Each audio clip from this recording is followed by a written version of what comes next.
देखो ये है डायग्राम पीएमएमसी का, परमानेंट मैग्नेट मूविंग कॉइल। अब पीएम इधर मूविंग कॉइल लिख रखा है सिंपल, तो इसका मतलब ये नहीं कि सिंपल मूविंग कॉइल लिख देना। Moving coil moving iron type का अलग से आ जाता है, लेकिन यहाँ पे लिख रखा था तो मैंने सेम वहां से उठाया ये। तो ये होता है PMMC, permanent magnet moving coil.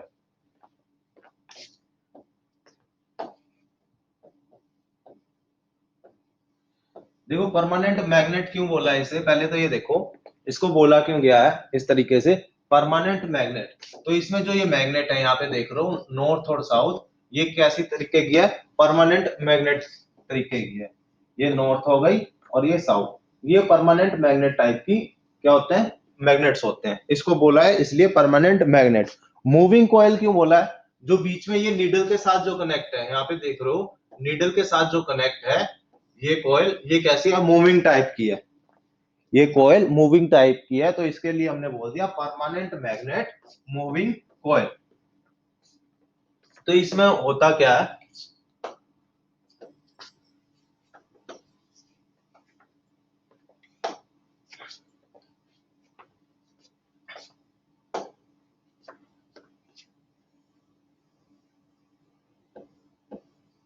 ऐसे कोई परमानेंट मैग्नेट होता है नॉर्थ और साउथ।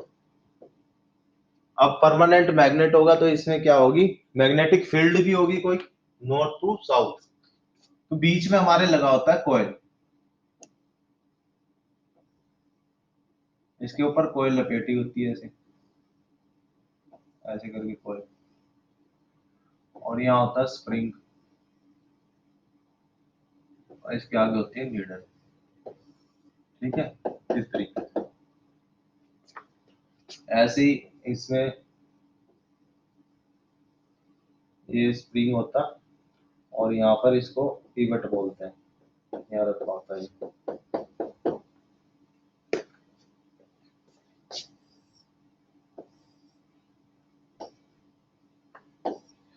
अब देखो इसके अंदर क्या होगा, ये परमानेंट मैग्नेट होते हैं, यहाँ पे एक कॉइल होती है, यहाँ पे इसको बोलते हैं कोर या फॉर्मर, एल्यूमिनियम का रहता है, किसी भी कंडक्टिंग मटेरियल एल्यूमिनियम का। अब एक आता है फैराडे ने लॉ दिया था, according to that whenever a current carrying conductor placed in a magnetic field it will experience a force। सीधी सीधी सी बात है, जब भी कोई करंट कैरिंग कंडक्टर हमारा मैग्नेटिक फील्ड के बीच में रखा होगा तो उसे क्या लगेगा, कोई ना कोई फोर्स एक्सपीरियंस करेगा। ठीक है, इतनी बात क्लियर हुई। तो इसमें क्या थी, कोई मैग्नेट नॉर्थ और साउथ, ये क्या हुआ, हमने मैग्नेट लगा दिया, मैग्नेट की वजह से क्या होगी, यहाँ कोई ना कोई मैग्नेटिक फील्ड होगी, नॉर्थ टू साउथ ऐसे मैग्नेटिक फील्ड होगी। और आगे क्या किया हमने, कॉइल लगा दिए। अब जैसे ही करंट जाएगा यहाँ कॉइल में से, ठीक है, जैसे ही करंट कॉइल में से जाएगा, यहाँ घूमेगा करंट, वापिस जाएगा। ठीक है, तो यहां पर क्या लगेगा, फोर्स लगेगा, और ये कनेक्ट है नीडल से। जैसे ही फोर्स लगा इस पे, ये घूम घूम जाता है, इसके घूमने से ये नीडल घूम जाएगी। तो ये क्या हो गया हमारा, डिफ्लेक्टिंग टॉर्क। डिफ्लेक्शन का वो क्या हो गया हमारा प्रिंसिपल ये होगा, when ever a current carrying conductor placed in a magnetic field it will experience a force। ये हमारा हो गया इसका डिफ्लेक्टिंग टॉर्क का प्रिंसिपल, कि इसमें डिफ्लेक्शन किस तरीके से लग रही है। अब भाई अगर फोर्स लगेगा मान लो, तो ये तो करंट तो चलता ही रहता है, अगर ये करंट चलता रह रहा है, ये तो आगे आगे आगे आगे चलती रहेगी सुई, तो कहीं ना कहीं तो रुकना है इसको। रुकने के लिए क्या चाहिए, इसको कोई ना कोई फोर्स चाहिए जो इसको रोके, वापस कहीं ना कहीं पे तो रोके। तो वो किससे मिलता है, हमारा स्प्रिंग से।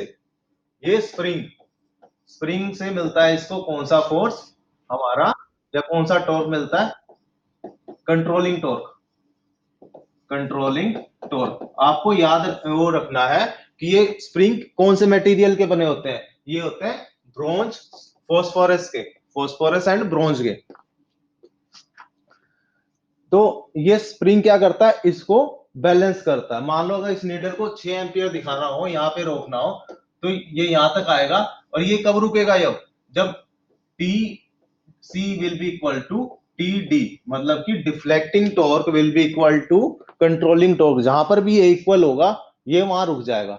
लेकिन ये ऐसे ही रुक नहीं जाएगा, ये क्या करेगा? ऑसिलेट करता रहेगा और काफी देर में हमारे 6 एम्पियर पे रुकेगा। जहां पे भी इसको रुकना है वहां रुकेगा। तो ये थोड़ा सा क्या करता है? टाइम ले लेता है। तो इसको हम चाहते हैं कि ये जल्दी से जल्दी दिखाए। अब आप वेट थोड़ी करोगे। अगर मान लो आपको कोई चीज देखनी है, कोई रीडिंग देखनी है, तो आप 5 मिनट वेट थोड़ी करोगे कभी ये नीडल रुकेगी भाई, फिर हम इसको नोट करेंगे। ये जल्दी से जल्दी रीडिंग बता दे। तो हम क्या करते हैं भाई इसमें? तो हम इसमें वो किस चीज, वो क्या फोर्स आ जाएगा हमारा? डैम्पिंग टोर। अब डैम्पिंग टोर कहां से मिल रहा है? कोई बताएगा इसमें बच्चा? देखो, दो टोर्क मैंने दिखा दिया इसमें, कंट्रोलिंग फोर्स भी दिखा दिया, कंट्रोलिंग टोर्क भी दिखा दिया, और डिफ्लेक्टिंग टोर्क भी दिखा दिया। कि डिफ्लेक्टिंग टोर्क तो भाई करंट की वजह से मिल रहा है, और कंट्रोलिंग टोर्क हमारा स्प्रिंग से मिल रहा है। अब ये बताओ, हमारा जो थर्ड फोर्स है, डैम्पिंग फोर्स या डैम्पिंग टोर्क, वो कहां से मिल रहा है? ये बताएगा बच्चा कोई? नहीं बेटा, मैग्नेट तो सिर्फ क्या कर रहा है उसको? मैग्नेटिक फील्ड, सिर्फ मैग्नेटिक फील्ड प्रोवाइड करा रहा है। मैग्नेट से कैसे हो सकता?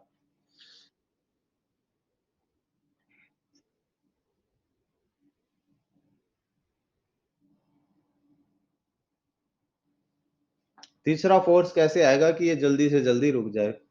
बताएगा कोई बच्चा?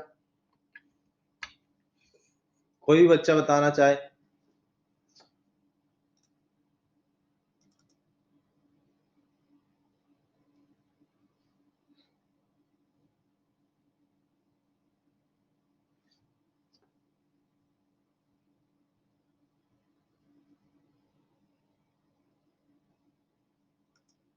हाँ भाई।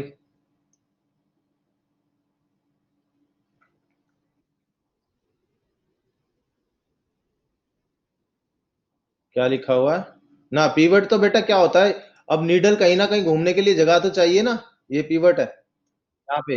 ये तो ऐसे बना रखा है यहाँ पे, ये नीडल होती है ना, या नीडल ऐसे।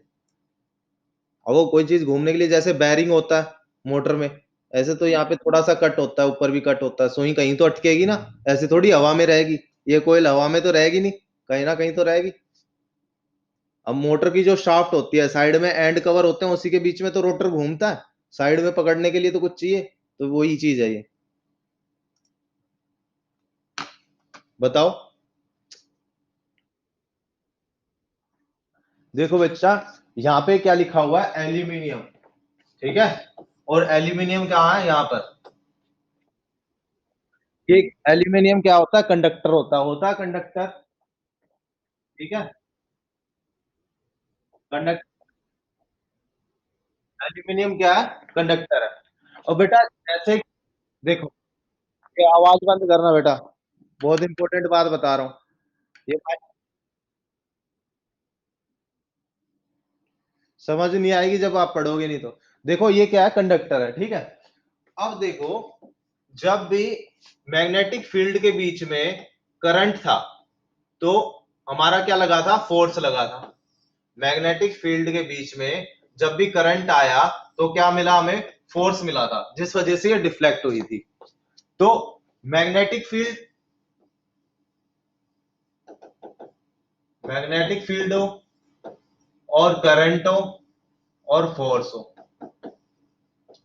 जब भी दो कोई चीजें होंगी तो तीसरी ऑटोमेटिकली आ जाएगी। ठीक है। जब भी इनमें तीनों चीजों में से दो चीज हमारे पास अवेलेबल है, तो तीसरी ऑटोमेटिकली आ जाएगी। अब देखो, इसके अंदर मैग्नेटिक फील्ड के अंदर, ये मैग्नेटिक फील्ड में रखा था, और ये क्या है? कंडक्टर है। जब कंडक्टर मैग्नेटिक फील्ड में रखा होता है, तो उसमें क्या होता है? करंट इंड्यूस्ड हो जाता है। मटेरियल के अंदर ही क्या होगा? कोई ईएमएफ इंड्यूस्ड हो जाएगी, या करंट इसके अंदर इंड्यूस्ड हो जाएगा। ठीक है। इस तरीके से क्लोज लूप बना लेगा, क्योंकि सारा ही क्या है? हमारा कंडक्टर है। तो उसी के अंदर क्लोज लूप बना लेता है इसी तरीके से। और वो करंट की वजह से क्या होगी? कोई ना कोई मैग्नेटिक फील्ड बनेगी। समझ रहे हो? अगर जैसे ही मैग्नेटिक फील्ड के अंदर, क्योंकि ये तो डिफ्लेक्टिंग टॉर्क की वजह से ये भी घूम रहा है कंडक्टर, अब इस कंडक्टर में तो कोई करंट नहीं है, लेकिन मैग्नेटिक फील्ड के अंदर ये कंडक्टर घूमने की वजह से इसमें क्या हुआ, करंट बन गया खुद से ही। इसमें करंट, और करंट की वजह से क्या बनेगी, उसकी खुद की मैग्नेटिक फील्ड बनेगी। अब वो मैग्नेटिक फील्ड क्या करेगी, इसको अपोज करेगी मूवमेंट को, according to Lenz law. Lenz law ये बताता है कि करंट अब किस डायरेक्शन में बनेगा। अब वो क्लॉकवाइज भी बन सकता है, एंटी क्लॉकवाइज भी बन सकता है। तो लेंज लो ये बताता है कि जब भी इस तरीके का कोई इंड्यूस्ड ईएमएफ होता है या करंट बनता है, वो इस डायरेक्शन में बनता है कि जो इसका जो कोज है उसको अपोज करे। It always opposes the cause, cause cause of that current. तो जो ये करंट बनेगा उस तरीके से बनेगा जिस वजह से ये क्या हो रहा है, इंड्यूस्ड हो रहा है। तो ये अपोजिट डायरेक्शन में लगता है। तो वहीं पे क्या होती है, डैम्पिंग टॉर्क आता है। चाहे ये फॉरवर्ड मूव करे नीडल या बैकवर्ड करे, तो उसी तरीके से ये करंट हमारा क्या होगा, इंड्यूस्ड होगा। तो यहां से हमें मिलता है हमारा डैम्पिंग, डैम्पिंग फोर्स। समझ के बात इतनी। अब इसमें जो प्रिंसिपल है आप पढ़ सकते हो, इसमें प्रिंसिपल लिखा हुआ। कंस्ट्रक्शन ये आपको याद रखना है कि भाई क्या हो गई हमारे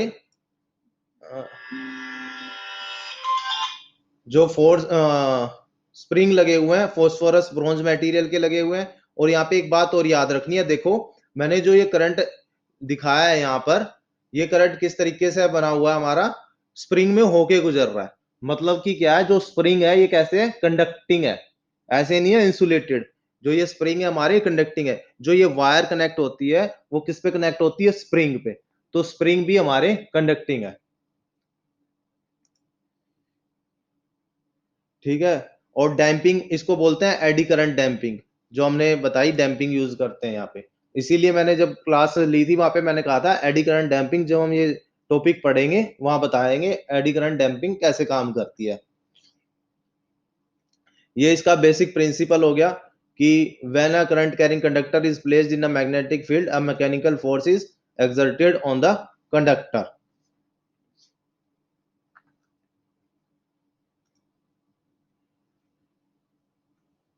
ये आप देख सकते हो, इसकी वर्किंग क्या है जो पढ़ लेना, जो मैंने बताई है। अब इसके एडवांटेजेस हम देखते हैं, एडवांटेजेस क्या होती है। देखो जब हम आगे कोई इंस्ट्रूमेंट पढ़ेंगे तो उसमें देखेंगे कि जो स्केल होता है वो नॉन यूनिफॉर्म भी होता है कहीं कहीं पर। इसका स्केल क्या है, यूनिफॉर्म है। मतलब यूनिफॉर्म का मतलब क्या है, यहाँ पे स्प्रिंग के अंदर हमने पढ़ा था T C is directly proportional to theta होती है। ये पढ़ा था स्प्रिंग के अंदर, कंट्रोलिंग टॉर्क। तो इसमें जो ओवरऑल टॉर्क आता है वो यूनिफॉर्म निकल के आता है। मतलब कि क्या है, जैसे करंट इंक्रीज हुआ, एक यहाँ जो डिस्टेंस होंगे वो इक्वल होंगे। जो टॉर्क निकल के आता है वो डायरेक्टली प्रोपोर्शनल टू आई आता है। जो रिजल्टेंट टॉर्क आता है वो क्या आता है हमारा, डायरेक्टली प्रोपोर्शनल टू करंट। तो जितना करंट होगा उतना ही ये क्या होगा, थीटा दिखा देगा। जितना करंट होगा उतना ही डिफ्लेक्ट हो जाएगा। जिस वजह से क्या है, ये यूनिफॉर्म आता है। तो स्केल होता है परमानेंट मैग्नेट मूविंग कोयल का, वो यूनिफॉर्म होता है। बट जब हम और कोई देखते हैं मूविंग आयरन टाइप, वहां torque directly proportional to I square होता है। मतलब कि क्या होता है, आई स्क्वेयर की वजह से क्या होता है, ये 2 दिखाएगा, 4 दिखाएगा, अगला पॉइंट 8 दिखाएगा, 10, तो वो नॉन यूनिफॉर्म हो जाता है। ये डायरेक्टली प्रोपोर्शनल टू करंट है, इसीलिए हमारा स्केल क्या है, हमारा यूनिफॉर्म है। इसमें क्या है भाई, वेरी इफेक्टिव है, कॉस्ट इसकी बहुत लो है। हमने देखा कंस्ट्रक्शन वेरी इजी है इसकी, रीडिंग भी काफी एक्यूरेट देता है ये। ठीक है। तो ये सारे आप थोड़े से इसमें देख लेते हो, लो पावर कंज्यूम करता है। ये सारे आपके एडवांटेज हो जाएंगे। अच्छा इसमें एक पॉइंट है यहाँ पे high high torque to weight ratio, क्या बेटा? हाँ, as a former of aluminium. अब इसमें क्या होता है बेटा, जब हिस्टेरेसिस लॉस पढ़ोगे आप, तो वहां पे पढ़ोगे कि पहले तो हिस्टेरेसिस लॉस क्या होता है। जब हम पढ़ते हैं एक आर्टिफिशियल मैग्नेट, ठीक है, आर्टिफिशियल जब मैग्नेट पढ़ते हैं वहां पे आता है जब हम किसी चीज को मैग्नेटाइज करते हैं और फिर डीमैग्नेटाइज करते हैं। मैग्नेटाइजेशन में एक किसी भी चीज को हमने मैग्नेटाइज किया, फिर उसमें से इलेक्ट्रिसिटी हटा दी, तो वो क्या होता है, डीमैग्नेटाइज होता है। जैसे मैं बताऊं, अगर ये मान लो ये कॉइल है, ठीक है, अगर मैं इसको करंट पास करूं तो यहां पर मैग्नेट बन जाता है। ये पढ़ा आपने, इलेक्ट्रोमैग्नेट बोलते हैं जिसे। यहाँ पे हम क्या कर रहे हैं, परमानेंट मैग्नेट यूज कर रहे हैं। तो वहां पे क्या होता है, और जब हम हटाते हैं तो वो क्या हो जाता है, मैग्नेटिज्म उसका हट जाता है। लेकिन मैग्नेटिज्म क्या उसका जीरो हो जाता है? नहीं, वहां पर क्या होता है, कुछ ना कुछ रेजिडुअल मैग्नेटिज्म आ जाता है। अगर उस मैग्नेटिज्म को हटाना है तो हमें क्या करता है, रिवर्स डायरेक्शन में करंट फ्लो कराना पड़ता है। तो वहां से आता हमारा हिस्टेरेसिस लॉस निकल के। तो उस चीज में अभी मैं जाना नहीं चाह रहा। तो वहां पर लॉस होते हैं। यहाँ पे हालांकि हमने क्या किया, परमानेंट मैग्नेट यूज किया हुआ है। अगर हम वैसा करते इलेक्ट्रोमैग्नेट यूज करें, ठीक है, और उसकी डायरेक्शन चेंज करनी पड़े, तो फिर हमारे स्ट्रेसेस लॉस होते हैं वहां पे। ठीक है, नेक्स्ट देखो, इसमें लो पावर कंजम्पशन है, ठीक है। यहाँ पे क्या है, high torque to weight ratio. यहाँ पर क्या है, जो नीडल होती है। अब ये देखो, टॉर्क टू वेट का मतलब क्या है, जितना फोर्स लगा, जितना फोर्स लगा, मान लो थोड़ा सा फोर्स लगा, तो ये नीडल ज्यादा मूव करनी चाहिए कि कम मूव करनी चाहिए, थोड़े से भी फोर्स पे?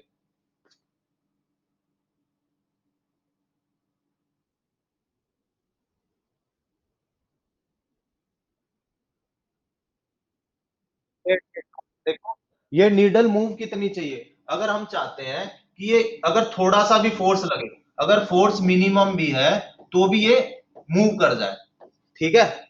अगर ये मूव कब करेगी, जब इसका वेट कम होगा, जब हमारे कोयल का, फॉर्मर का, वो सारे का सारा एक ही शाफ्ट पे लगा हुआ है ना। हमने पीछे देखा, ये सारा का सारा एक ही शाफ्ट पे लगा हुआ है ना।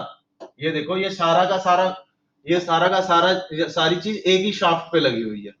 तो इसका जितना कम वेट होगा, इसका वेट जितना कम होगा, उतनी ही आसानी से ये आगे डिफ्लेक्ट होगा। अगर वेट ज्यादा होगा तो भाई करंट हमें ज्यादा चाहिएगा मूव करने के लिए। अगर मान लो वेट ज्यादा होगा, तो ये करंट तो ज्यादा चाहिए हमें, फोर्स ज्यादा चाहिए। अगर वेट ज्यादा होगा तो हमें करंट ज्यादा चाहिए, करंट ज्यादा होने से फोर्स ज्यादा लगेगा, जब जाके मूव होगा। लेकिन जो ये वेट होता है इसका बहुत कम होता है एज कंपेयर टू फोर्स। जो फोर्स लगता है वो ज्यादा होता है, ठीक है, एज कंपेयर टू टोर्क। तो कहते हैं इस वाले में torque to weight ratio, torque to weight ratio बहुत क्या होता है, हाई होता है। जिस वजह से क्या, हम कम से कम रीडिंग को भी मेजर कर सकते हैं। तो किसी भी मीटर के अंदर high torque to weight ratio होना चाहिए, जिसकी वजह से क्या, वो छोटे से भी छोटे करंट को बता सके कि भाई इतना करंट है। ठीक है, तो इसमें यही बात लगती है, high torque to weight ratio है, such that instrument required can operate on small currents. थोड़े से भी करंट को भी वो मेजर करके बता देगा। ठीक, तो डिसएडवांटेज क्या हो गया, क्या है, can not be use for AC. AC के लिए क्यों नहीं करते, यहाँ क्वेश्चन आता है पेपर में। देखो यहाँ पे प्लस माइनस लिखा रखा है, मतलब क्या, डीसी। अगर एसी के लिए यूज करें, तो एसी के लिए क्या करेगा, नीडल आगे चलेगी, इतनी देर में फोर्स इधर को लग जाएगा। हमें चाहिए फोर्स क्या हो, एक ही डायरेक्शन में लगे। अगर करंट की डायरेक्शन चेंज होगी तो फोर्स की भी डायरेक्शन चेंज हो जाती है। इसीलिए हम क्या करते हैं, सिर्फ इसको डीसी में यूज कर सकते हैं, एसी में यूज नहीं कर सकते। अच्छा, इसमें बताओ, अगर हम एसी में यूज करें तो क्या होगा इसमें। इस केस में अगर हम एसी के अंदर यूज करें इसी इंस्ट्रूमेंट को, तो क्या होगा, रीडिंग जीरो आएगा। क्योंकि रीडिंग क्यों जीरो आएगी? क्यों? फ्रीक्वेंसी बहुत हाई होती है, वो जैसे ही एक बार आगे को जाना चलेगा इतनी देर में वो पॉजिटिव नेगेटिव हो जाएगा, वो वापिस आ जाएगा।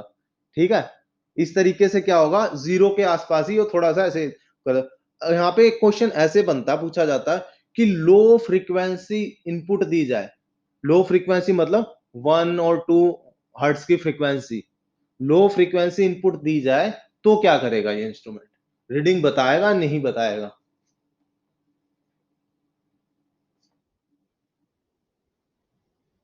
जब लो फ्रीक्वेंसी की हम इनपुट देंगे, लो फ्रीक्वेंसी मतलब थोड़ा टाइम लेगा प्लस से माइनस होने में, तो क्या होगा, तो इसमें क्या करेगा, जीरो से ऊपर उठेगा थोड़ा सा और फिर वापस चला जाएगा, तो जीरो के आसपास ही ऐसे ऑसिलेट होता रहेगा। ठीक है, तो उसका आंसर आता है ये कि it will oscillate at zero.